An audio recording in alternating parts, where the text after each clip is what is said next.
At some stage, living with any form of dementia requires a little care. At present, fortunately, I'm not in need of care, but I am in need of a little help from time to time, particularly in the digital world dealing with cameras, apps, computers. You get the picture.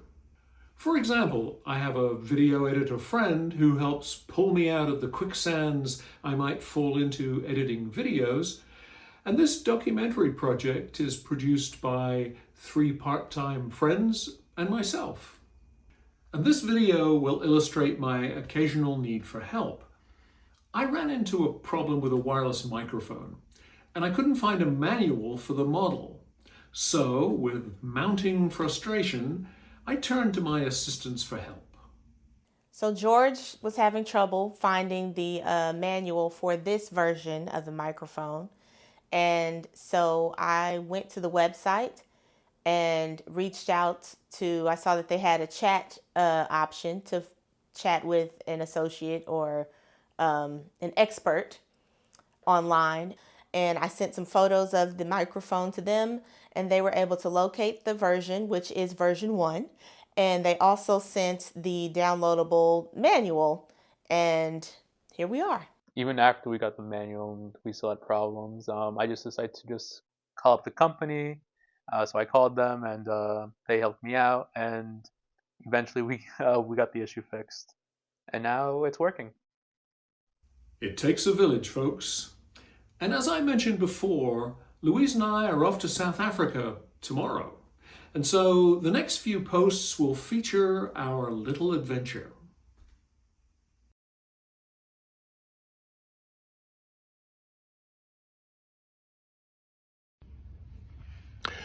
You're in South Africa, Cape Town. Here we are at a party who are celebrating a birthday and a spectacular dinner, music by an extraordinary musician and griot.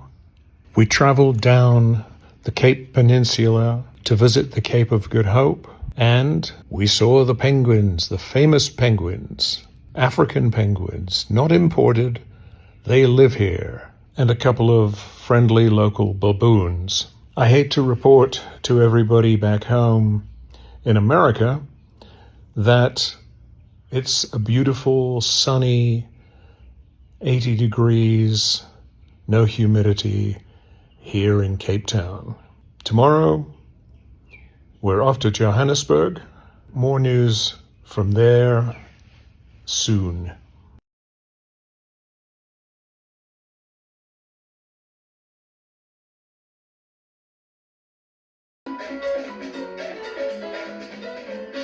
It's New Orleans, it's Mardi Gras, folks. I'm listening to WWOZ, that wonderful radio station.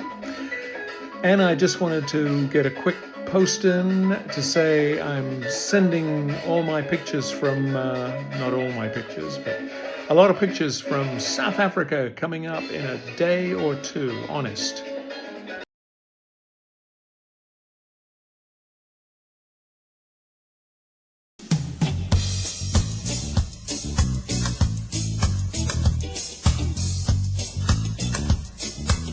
So I just returned from nearly 3 weeks in South Africa.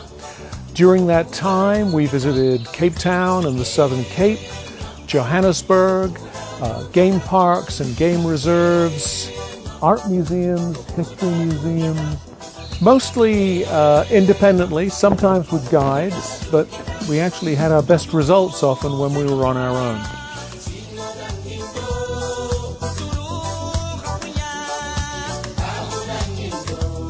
I'm sharing some photographs here, but really I wanted to make this post to illustrate that nearly 3 years into this diagnosis, I'm able to travel to another continent, yes, with my partner Louise. I'm sure I couldn't have done all this without her. But at the same time, I handled most of the logistics. I paid all the bills back home and handled my business, and even drove a rental car on the wrong side of the road for a week. I say all this not to get patted on the head, but to illustrate that this disease is not an impediment Cognitive impairment is not an impediment to living a full and fulfilling life.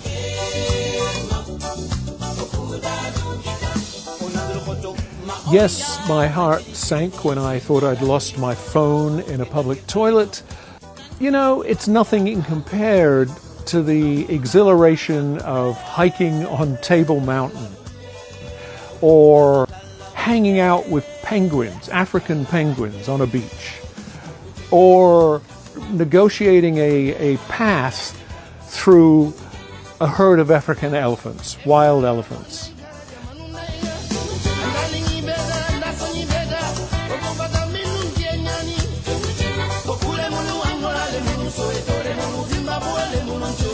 We also swam on deserted beaches, drank some amazing wine, ate some amazing food, and made some extraordinary new friends.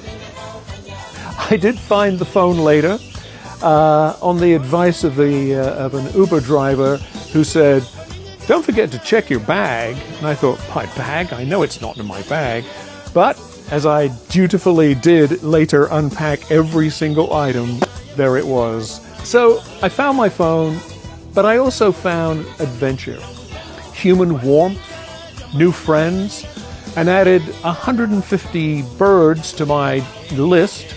You can hear something chirping in the background. It was a remarkable experience, and it just reminded me how precious time is and how important it is to spend it wisely. So that's all for this week.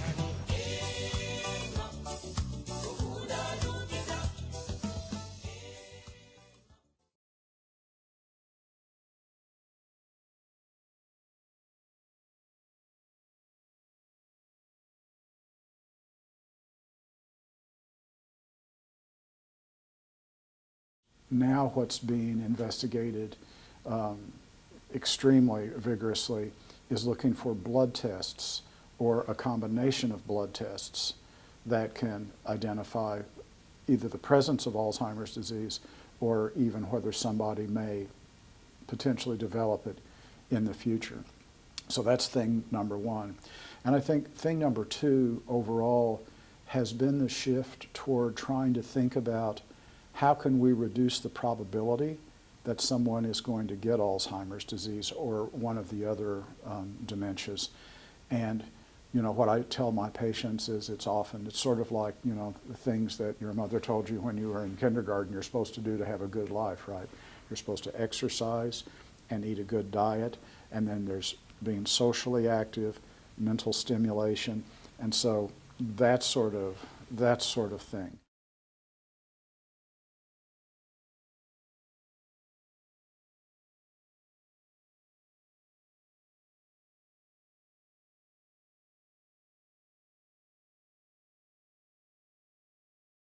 Some of the major benefits of early diagnosis, number one, are early treatment.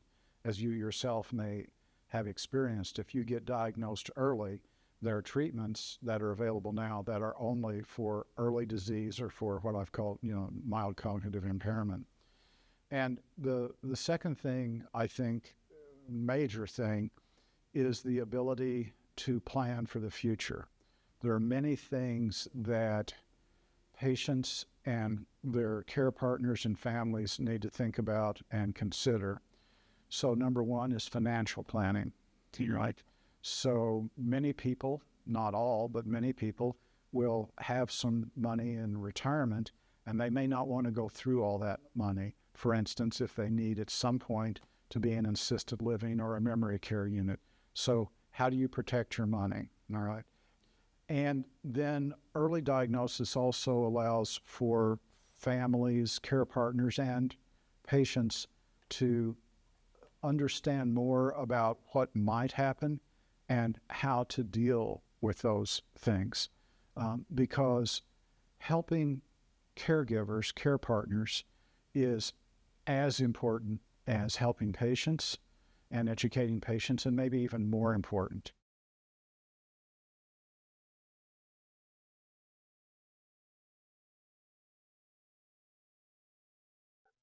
Hello. A month or so back, I promised an update on my annual neurological evaluation. Wearing this same shirt for continuity purposes, I posted about moving to a maintenance dose of Leqembi, the drug I take to slow the impact of Alzheimer's. And I also noted that my neurologist had not responded to the email that I sent requesting the results of the PET scan that I had in December. Well, I misspoke. I've discovered that my neurologist did in fact reply, but he used a portal. Now, a portal, these have come in the last 5 to 10 years or so, as a means for medical practitioners to talk to patients online. So on the surface, this sounds like a great idea. However, each medical institution seems to have its own portal with its own password and login protocols. Currently, I'm dealing with 4 different portals here in Atlanta. And although I get multiple emails, texts, and phone calls reminding me of every single medical appointment I have, I get no notification when a message or a notice appears on the portal. So, having sent my neurologist an email and naively expecting a response on email, I was left in the dark. Remembering to check into a news source with its own passwords and login protocols merely adds stress to an already stressful situation. One portal good, multiple portals not so much.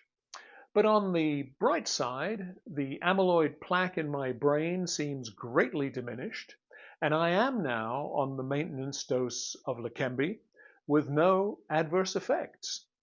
A slight change in the future of this blog. I'm going to post personally once every couple of weeks. And in between time, I'm going to post excerpts from some of these interviews I'm doing with some extraordinary people, which I think you'll find really interesting. So, hope to see you soon.